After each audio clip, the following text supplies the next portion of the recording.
So, hello students, good morning and welcome back to daily newspaper analysis.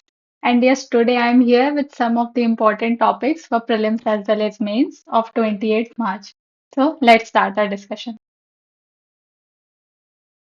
So, these are some of the important articles.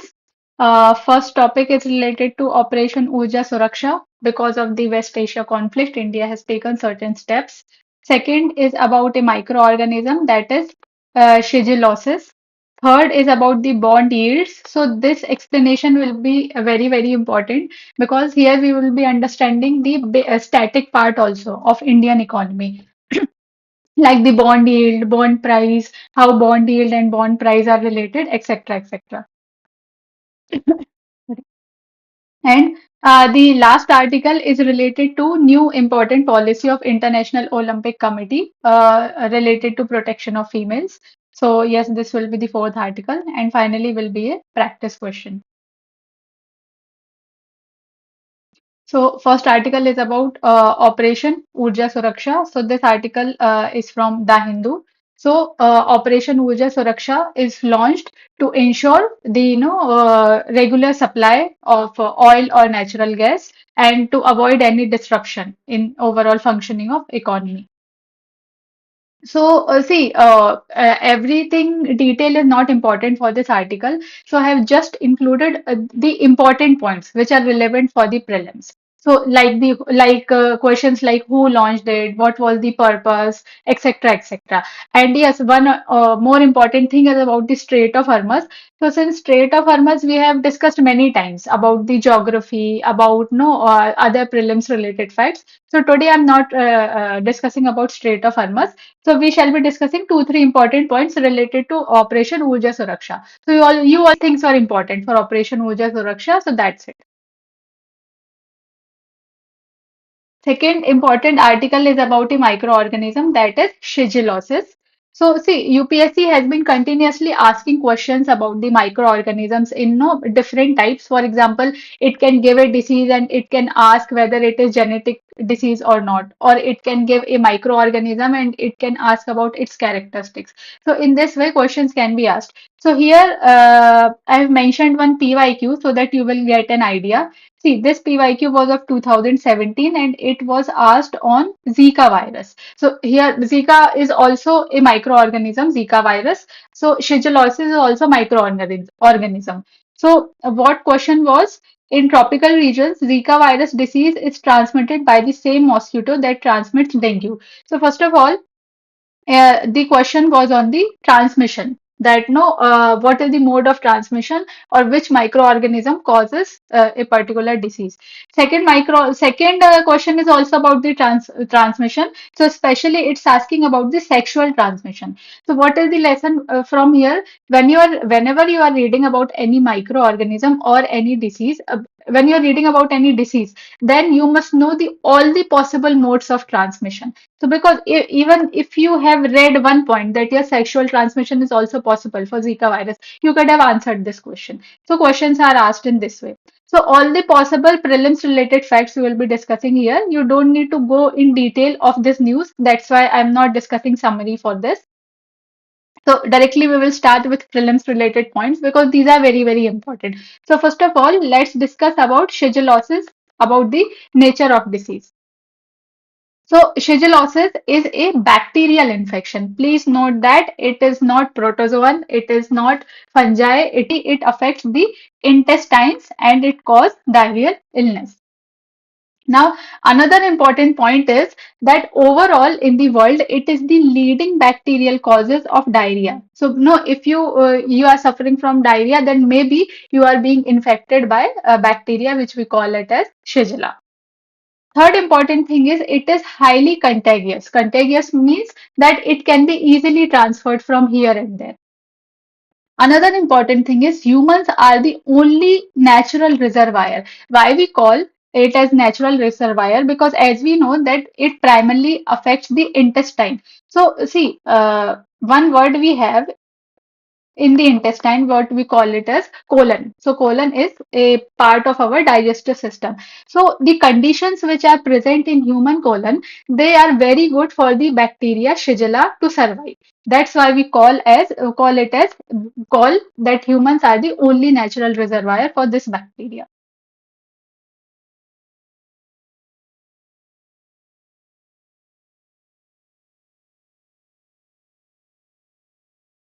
Okay, now coming to the mode of transmission. See, mode of transmission was asked in Zika virus question also. That's why here we will discuss all the possible modes of transmission so that you may not miss any question in UPSC.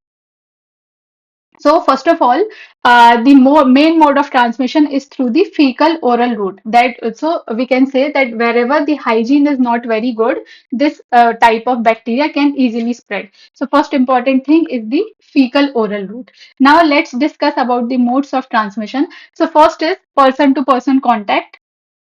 Second is the contaminated materials, for example, diapers, because it contains the excretory material. Third is the contaminated food and water. And fourth is the sexual contact. So see, if question comes about the shigellosis, then you can say that yes, sexual contact is possible. And one more important thing about the questions which UPSC asks, see, this statement says that is possible.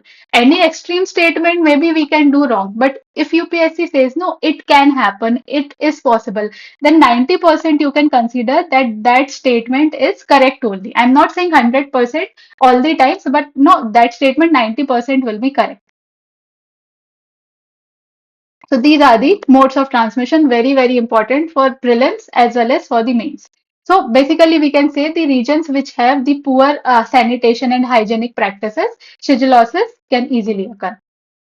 Now, briefly discuss about the risk factors or the stakeholders who are affected. So, first of all, the people who have very low immunity power will be mainly affected by this. So, who are those? First of all, children. So, basically, children under the age of 5, like the pregnant mothers, like the old age people who have very low immunity, they can be easily get affected by this bacteria. So, individuals with compromised immune system or people living in crowded conditions where we cannot maintain the hygienic practices, these all are the risk factors for this bacteria. Let's discuss about the treatment approach. So in treatment approach, the most important thing is, first of all, you have to see whether any vaccine is available for that disease or not. UPSC can directly ask the question that it can give vaccine related to any other disease, and it can ask that this vaccine is available for this disease. So you do not need, maybe you don't remember the name of the vaccine, but if you know this fact that no vaccine is available, you can answer that question, right? So here, no vaccines are available for shigellosis. This is very, very important for the prelims.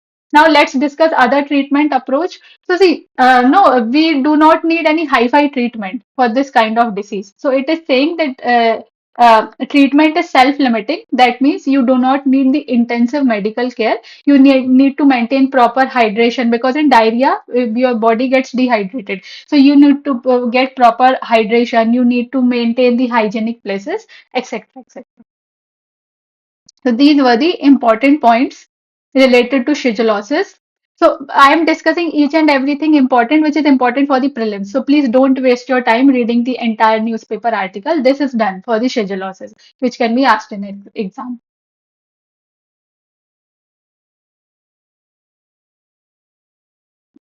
Okay, now coming to very, very important article that is bond yields because mainly students have the confusion in these concepts only. What are bond price, bond yield, what is coupon rate, coupon interest, etc. etc. So here article says that bond yields jump as fears over the inflation and monetary tightening loom. So here we will discuss how bond yields are related to inflation, how they are related to RBI policies like expansionary monetary policy or contractionary monetary policy. So each and everything we will be discussing about the bond yields. This article I have taken from Indian Express. So I will be discussing each and everything. So please don't waste your time in reading the entire article. So first of all, I will discuss what all article is saying, because after discussing we will be knowing that what important terms are there in the article. Then I will pick each and every term and I will explain. So first of all, let's start what article is saying. So see, as we know, because of the West Asia crisis, we are facing the huge global crude oil crisis. That means if there is crisis of something, if there is a scarcity of something, then obviously its price will rise. Now, as we know that India imports a lot of crude oil. It imports around 85% of its crude oil needs. So, say if the price of crude oils are rising, hence the import bill will rise. And if bill will rise, then current account deficit will also rise.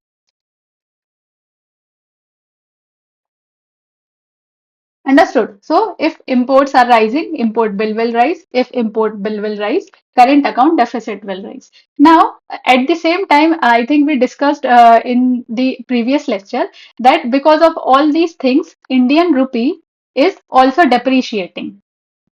Its value is decreasing. I think it has now become to around 94 rupees per dollar. So since rupee is depreciating, so because of depreciating of rupee, imports are becoming even more expensive. So because of that, imports are becoming expensive. As we know that inflation expectation is rising, because why inflation will rise? If anything is more in demand, its price will increase. As well, as a result, inflation will increase. So because of this rising inflation, investors are demanding higher returns on the government bonds.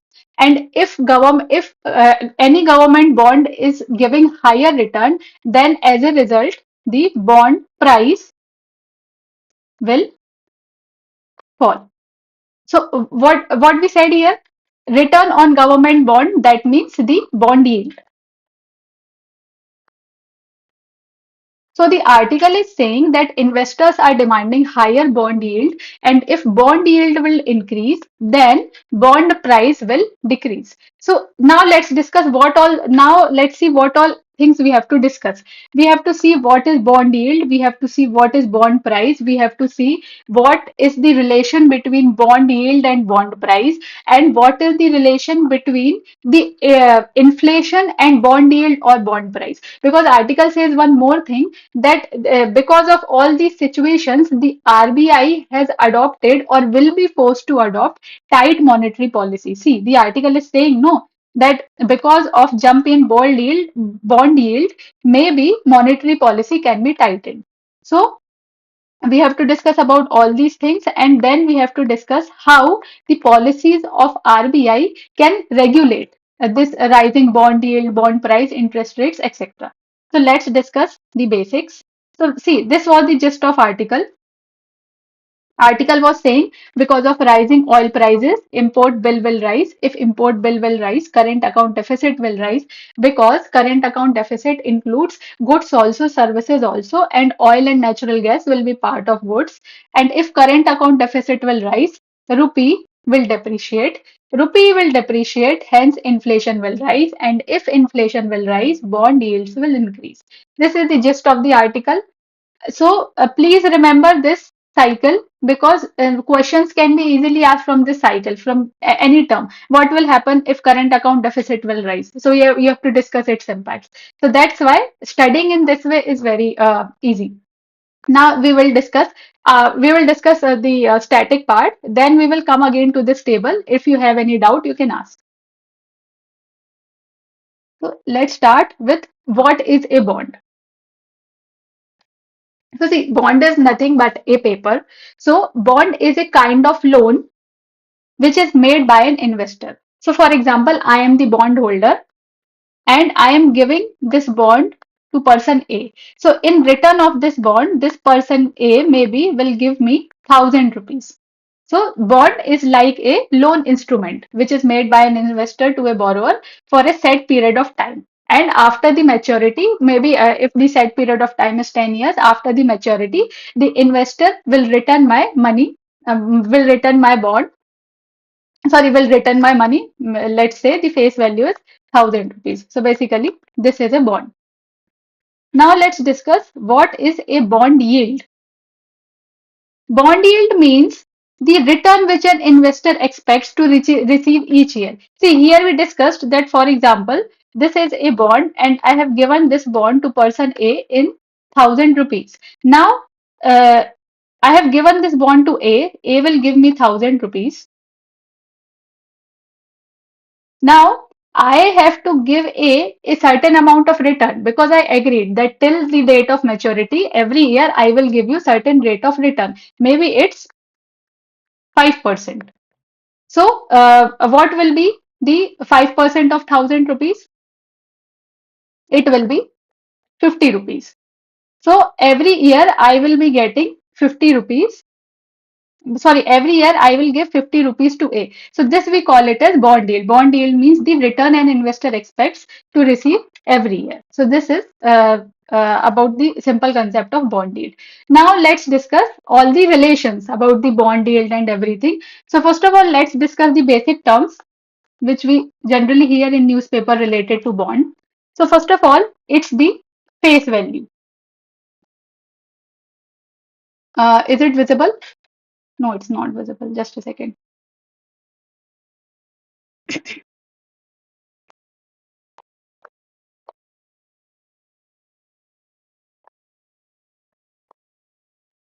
Okay, so here now visible, no? Okay.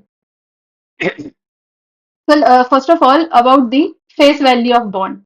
Face value means the price, which is the actual price of your bond. So actual price here, for example, here 1,000 rupees. So 1,000 rupees is the face value of bond. Now comes the coupon rate. Coupon rate means the interest rate at which you will be paying interest to the person who have given you the money. So here the interest rate. Then the coupon payment. Coupon payment means, for example, here 50 rupees, 5% of 1,000 rupees, 50 rupees will be coupon payment. And finally, the bond price. Bond price means the changes in face value depending on the market conditions. For example, at present, I have kept the face value of my bond as 1,000 rupees. Then, depending on the market conditions, the price can become 900 also, and price can become 1,100 also. So, this is the bond price. Face value will not change, but based on the market conditions, bond price will change. So, if I take an example and explain all these terms, so for example, face value of your bond is 100 rupees. Okay, and I have given this bond for 10 years. So 10 years will be the date of maturity. And for example, my coupon rate is 5%. So my coupon rate will become 5 rupees.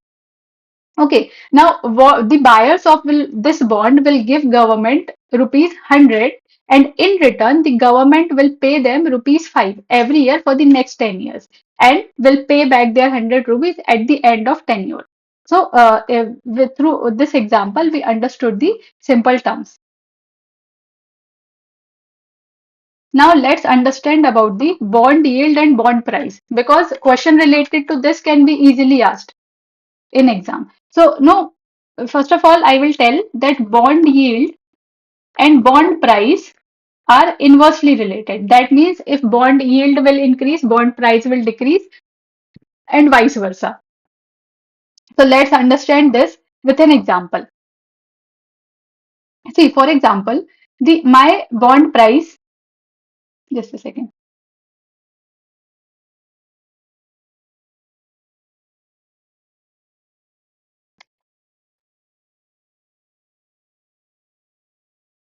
Okay, for example, my bond price is 1,000 rupees at present, and every year I have to give fixed payment of 50 rupees to the person to whom, just a second. Yes. So here this is 1,000 rupees, and every year I have to give 50 rupees as an interest payment. Now let's discuss first situation. For example, first situation, for example, if bond price rise, if bond price rise, maybe the bond price became 1250. Now, as you know that this interest payment of 50 rupees will become same. So now if bond price has raised and interest payment of 50 rupees is same, then what will happen? The bond yield will reduce, because how we got this 50 rupees? We got this 50 like this. So this was 5%. But now what will happen? See, bond yield is the rate of interest, right? So now what will be the scenario? 50 divided by 1250. So here bond yield will reduce. So in this manner, we can say that when bond price rise, bond yield will reduce. So this was the overall relation. Now let's discuss how RBI instruments are used to manage the bond yield.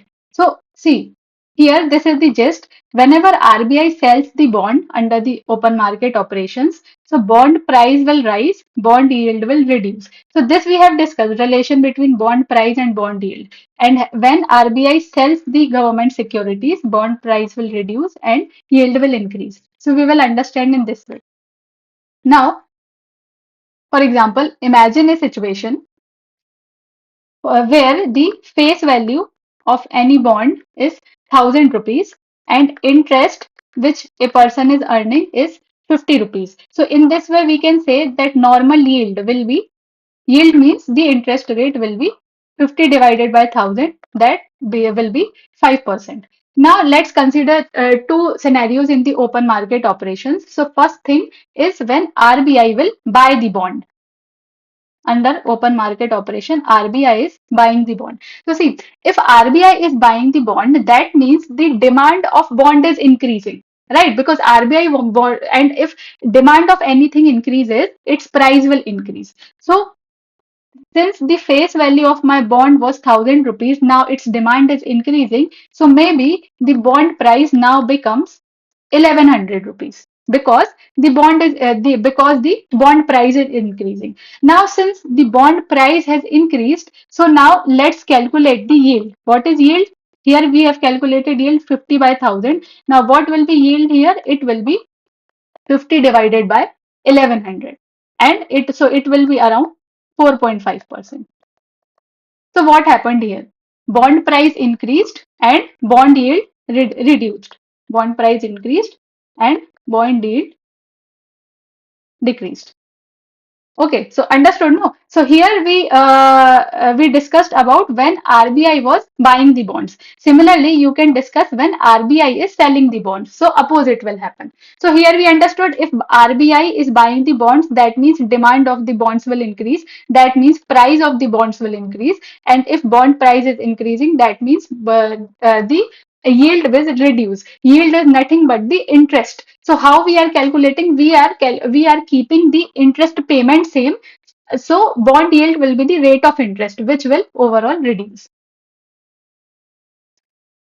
Yes, I think now these things are clear, that how bond price and bond yield are related, and how open market operations are related to bond yield or bond price. Now let's discuss briefly about how inflation is related to bond yield.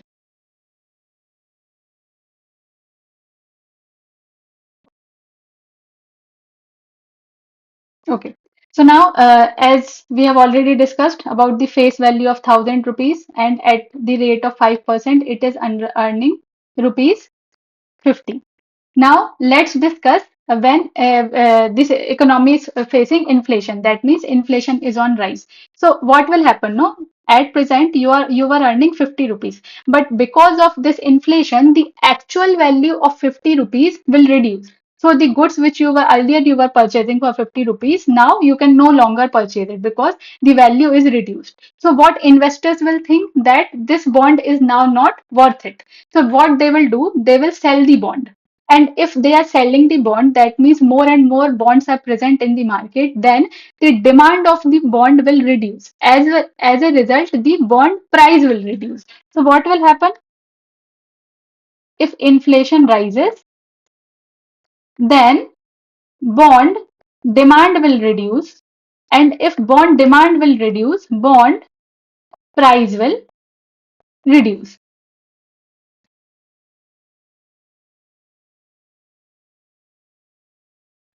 Understood? So what is happening if because of the rising inflation, bond price will reduce. So this we have discussed if inflation is on the rise, and similarly you can discuss about when inflation is reducing. And if bond price is reducing, then we have already discussed that it has inverse relationship with bond yield.